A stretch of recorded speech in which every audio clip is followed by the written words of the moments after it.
Hi friends আমি Soumik Sengupta welcome back to my channel. আজ আমি দেখিয়ে দেব কিভাবে সুস্বাদু ডালিয়া বানানো যায়। আমি ডিম দিয়ে বানিয়েছি, আপনারা যদি চান ডিম ছাড়াও বানাতে পারবেন। তো লেটস স্টার্ট। প্রথমে আমি কড়াইটাকে গরম করে নিয়েছিলাম, তারপরে আমি এখানে অ্যাড করে দিলাম 4 থেকে 5 চামচ সাদা তেল, একটা ছোট সাইজের পেঁয়াজ যেটাকে আমরা ফ্রাই করব। হালকা একদম আছে মোটামুটি এটাকে ফ্রাই করতে হবে। মোটামুটি যখন দেখবেন এটা একটু গোল্ডেন ব্রাউন হয়ে গেছে, আমি আধা গাজর কেটে রেখেছিলাম চপ করে, সেটাকে অ্যাড করে সেটাকে ফ্রাই করতে হবে। এবার পেঁয়াজ আর গাজরটা প্রথমে ফ্রাই করছি, কারণ বাকি ইনগ্রিডিয়েন্টসগুলো পরে অ্যাড করব। তো মোটামুটি ফ্রাই হয়ে যাওয়ার পরে আমার দুটো ডিম নেওয়া ছিল, যেটাকে আমি ফেটিয়ে রেখেছিলাম।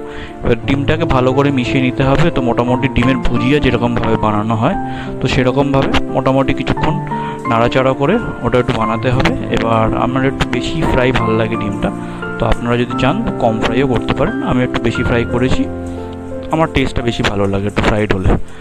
তো এরপরে আমরা অ্যাড করে দেবো বাকি ইনগ্রিডিয়েন্টস যেগুলো আছে সেগুলো এক এক করে। প্রথমে আমি অ্যাড করে দিলাম একটা ছোটো সাইজের টমেটো, যেগুলোকে আমি চপ করে রেখেছিলাম। তো টমেটোটা অ্যাড করার পরে ওটাকেও বাকি ইনগ্রিডিয়েন্টসগুলোর সাথে, মানে ডিম, গাজর আর পেঁয়াজের সাথে ওটাকে আমরা ফ্রাই করে নেবো। মোটামুটি 2 থেকে 3 মিনিট আমরা লো আঁচে ফ্রাই করবো এটাকে। এটা ফ্রাই হয়ে যাওয়ার পরে আস্তে আস্তে যখন ডিমের কালারটা চেঞ্জ হয়ে যাবে, তখন আমরা অ্যাড করে দেবো হাফ ক্যাপসিকাম, যেটা আমার কুচনো ছিল। ক্যাপসিকামটা দেওয়ার কারণ হচ্ছে আমার ক্যাপসিকাম ফার্স্ট অফ অল আমার খুব ফেভারিট, খুব সুন্দর একটা ফ্লেভার অ্যাড করে যে কোনো খাবারেই। আর ক্যাপসিকামটা দিলে এমনি তো কালারফুল হয়। তো দেখছেন মোটামুটি ভালো মতন একটু ফ্রাই হয়ে গেছে, দেখে মনে হচ্ছে ডিমের ভুজিয়াই তৈরি হয়ে গেছে। তো এরপরে আমি ডালিয়াটা অ্যাড করব। এখানে 250 গ্রাম ডালিয়া ছিল, যেটা আমি জলে ভালো করে ধুয়ে মিনিট 10 মতন জলে ভিজিয়ে রেখেছিলাম। তো ওটাকে কড়াইতে অ্যাড করে মিডিয়াম ফ্লেমে আমরা এটাকে ভালো করে মিশিয়ে নেবো বাকি সবজিগুলোর সাথে আর ডিমটার সাথে।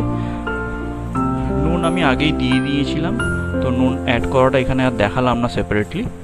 তো নুনটা আপনাদের আন্দাজ মতন যেরকম হবে সেরকম দিতে পারেন। আমি একটু নুন কম খাই, তো আমি আমার পরিমাণ মতো নুনটা দিয়েছি। এরপর আমি অ্যাড করে নিলাম দুটো চপড গ্রিন চিলিস। গ্রিন চিলিসটা অ্যাড করলেও একটু ঝাল ঝাল হবে, খেতেও টেস্ট হবে সুন্দর।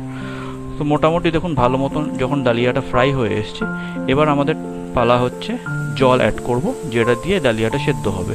এখানে আমি 250 ml জল অ্যাড করেছি। তো জলের সাথে জলটা অ্যাড করার পরে ভালোভাবে প্রতিটা জিনিস ভালোভাবে জলের সাথে মিশিয়ে লো আঁচে মোটামুটি 8 থেকে 10 মিনিট এটাকে রান্না হতে দিতে হবে।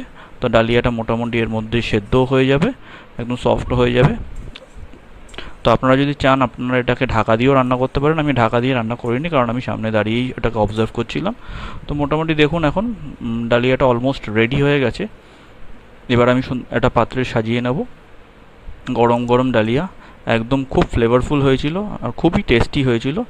আর আমার ডিনারে আমি অ্যাকচুয়ালি এইসব জিনিসগুলো এখন প্রেফার করি। ওই ডিনারে রোজ ওই ভাত আর রুটি এসব আর খেতে ভালো লাগে না, তো এগুলো খুব কনভিনিয়েন্টও হয় খেতে, ইজি টু মেক অলসো। মোটামুটি আপনার 20 to 25 মিনিটসের মধ্যে পুরো প্রিপারেশনটা কমপ্লিট হয়ে যাবে। And dalia itself is a very useful ingredient for weight loss as well. তো যারা ওরকম কোনো রেসিপি খুঁজছেন তাদের জন্য এটা খুবই কার্যকারী। তো চটফট বানিয়ে ফেলুন, লাইক করুন যদি ভালো লাগে, কমেন্ট করে জানান কেমন হয়েছে, সাবস্ক্রাইব করুন যদি এখনও সাবস্ক্রাইব করে না থাকেন, তাহলে আমিও মোটিভেট হব নতুন নতুন রেসিপি শেয়ার করার জন্য। পরের ভিডিওতে দেখা হচ্ছে, ভালো থাকবেন, টাটা।